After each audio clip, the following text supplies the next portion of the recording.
Sim card பார்த்தீங்கன்னா என் பேரில் இல்லை, எங்கள் தங்கச்சி பேரில் இருக்குது, இல்லை அப்பா பேரில் இருக்குது, எங்கள் பேரில் மாற்றணும் அப்படி சொல்லி நிறைய பேர் கமெண்டில் சொல்லியிருந்தீங்க.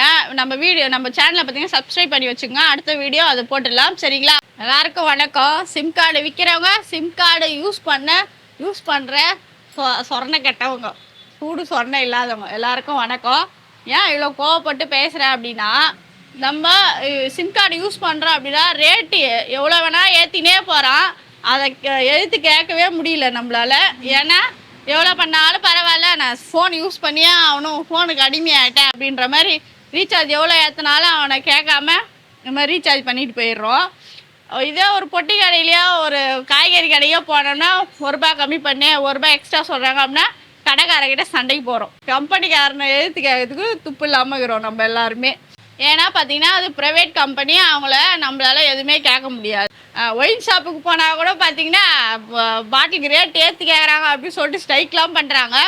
இதை பற்றி ஸ்ட்ரைக் பண்ணுறதுக்கு யாருமே ஒருத்தவங்க கூட முன் வர மாட்டுறாங்க. ஏன்னா தனியார் கம்பெனின்றதுனால இதில் தான் ரேட் ஏற்றினே போகிறாங்க. சரி, கவர்மெண்ட் கம்பெனிக்குதேன்னு சொல்லிட்டு எங்கள் அம்மாவுக்கு ஒரு பிஎஸ்என்எலுக்கு மாற்றி விட்டா வீட்டுக்குள்ளே இருந்தால் டவர் கிடைக்கல.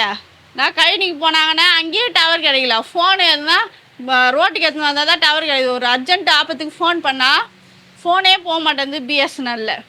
சரி, ஏர்டெலுக்கு மாற்றி விட்டுடலாம், இல்லை வேறு கம்பெனிக்கு மாற்றினா மினிமம் ரீசார்ஜ் ₹200ன்றாங்க. அது மாதிரி ரீசார்ஜ் எல்லாம் பார்த்தீங்கன்னா திடீர்னு ஏற்றுறீங்க. ஒரு கஸ்டமருக்கும் ஒரு மெசேஜ் பண்ண மாட்டீங்க, கடைக்காருக்கும் ஒரு வாய்ஸ் மெசேஜும் பண்ண மாட்டீங்க, டெக்ஸ்ட் மெசேஜும் பண்ண மாட்டீங்க.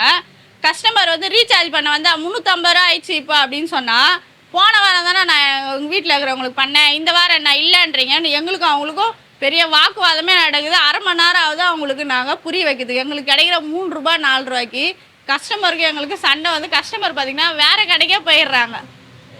எதுக்காக அந்த மெசேஜ் பண்ண மாட்டீங்க? திடீர்னு ரேட் ஏற்றுனா நாங்கள் என்ன பண்ணுவோம்? கடைக்காரங்க பார்த்திங்கன்னா கஸ்டமருக்கு புரிய வைக்கிறதுக்கே அரை மணி நேரம் பேச வேண்டியதாக இருக்குது. இந்த வீடியோ மூலிமா நான் கேட்டுக்கிறது என்னன்னா, சிகப்பு பட்டனு பச்சை பட்டனு இதை தவிர 60 வயசுக்கு மேலே இருக்கிறவங்களுக்கு எதுவுமே தெரியாது. பொண்ணு ஃபோன் பண்ணுமா, பையன் ஃபோன் பண்ணுவாங்களா, இல்லை அக்கா தங்கச்சி யாருன்னா ஃபோன் பண்ணுவாங்களான்னு ஃபோன் வச்சு பார்த்துன்னு இருக்கிறாங்க.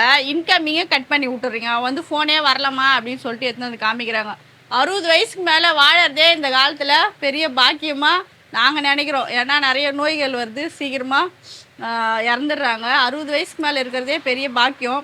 அவங்களுக்கு ஒரு இன்கமிங் ஃப்ரீயாக கொடுத்தா என்ன, அதுதான் நான் கேட்குறேன். மறக்காமல் கமெண்ட் பண்ணுங்கள். நம்ம கனா டிவியில் இந்த மாதிரி பொதுவான விஷயங்கள் வீடியோ போடலான்னு நினைக்கிறோம். நீங்கள் அதை பற்றி என்ன நினைக்கிறீங்கன்னு கமெண்ட் பண்ணுங்கள்.